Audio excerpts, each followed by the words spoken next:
बिल्कुल विकास, और निश्चित रूप से ये तो खैर सवाल है ही सही कि ये कब तक कैसे इंप्लीमेंट होंगे, लेकिन चीन का को लेकर किस तरीके से कोशिश में हो रही है कि चीन को कंटेन किया जा सके, चीन को रोका जा सके। जिस तरीके से चीन अपनी स्ट्रैटेजी को बढ़ा रहा है, चाहे सोलोमन आइलैंड हो या जो दूसरे नए आर्टिफिशियल आइलैंड बनाकर। आप जापान में हैं, जापान की भी इस मामले को लेकर खासी चिंताएं हैं।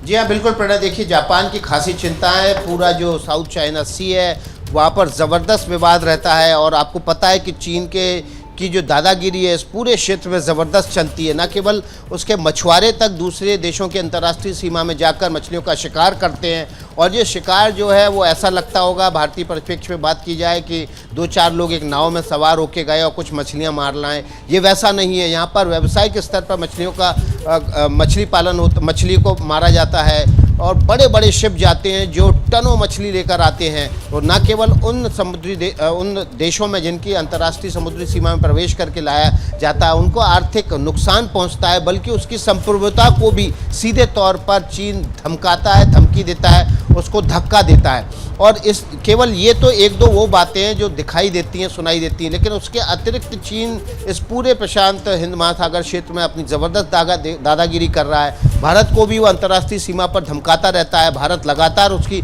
धमकी का जवाब देता है। आज तक अब चीन हिम्मत नहीं जुटा पा रहा है कि वो भारत में दखल दे पाए, लेकिन छोटे छोटे देश हैं जहाँ पर वो लगातार इस तरह का प्रयोग कर रहा है अपनी दादागिरी का। और भारत की जिम्मेदारी, अमेरिका, जापान, ऑस्ट्रेलिया की जिम्मेदारी ये बेहद अहम हो जाती है, क्योंकि ये चारों देश चीन की दादागिरी से प्रभावित हैं। देखिए, सीधे तौर पर तो चीन की सीमा भारत से लगती है, लेकिन तमाम जो व्यावसायिक हित हैं वो जापान के, अमेरिका के, ऑस्ट्रेलिया के जुड़े हुए हैं। आपको पता है कि ऑस्ट्रेलिया में चीनियों का व्यावसायिक दबदबा इतना ज़्यादा हो गया है कि ऑस्ट्रेलिया भी इस बात से बेहद परेशान है।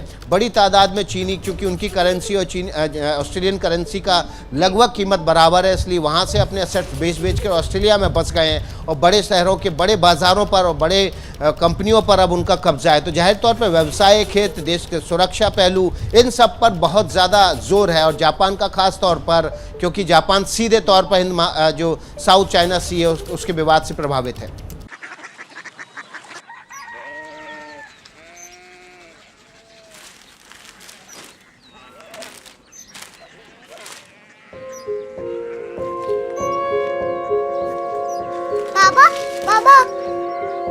कोरिया सिटी जानी ना।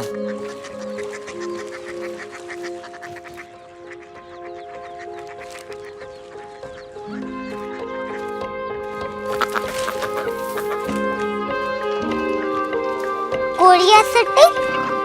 हाँ।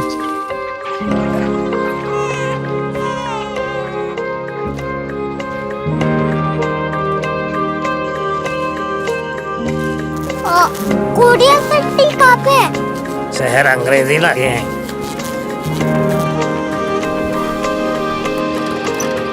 Korea city.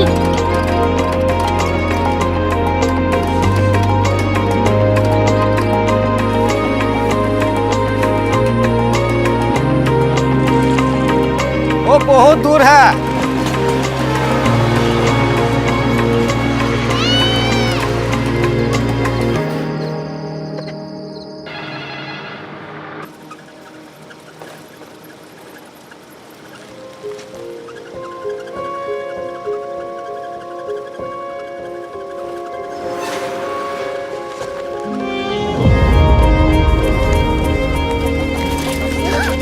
Korea city?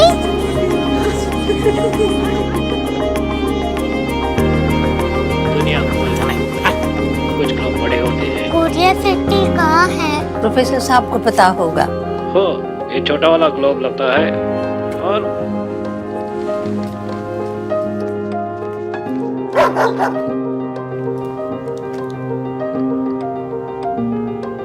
पता नहीं, मेरी बेटी से जाके मिल लो, शायद उसे मालूम हो।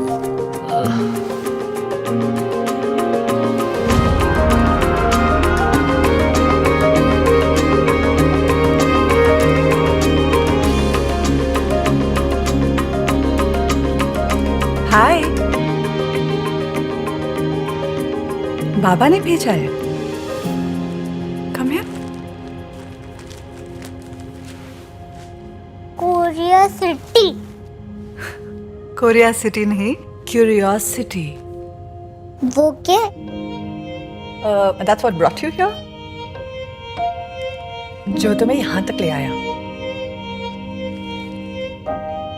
क्यूरियोसिटी।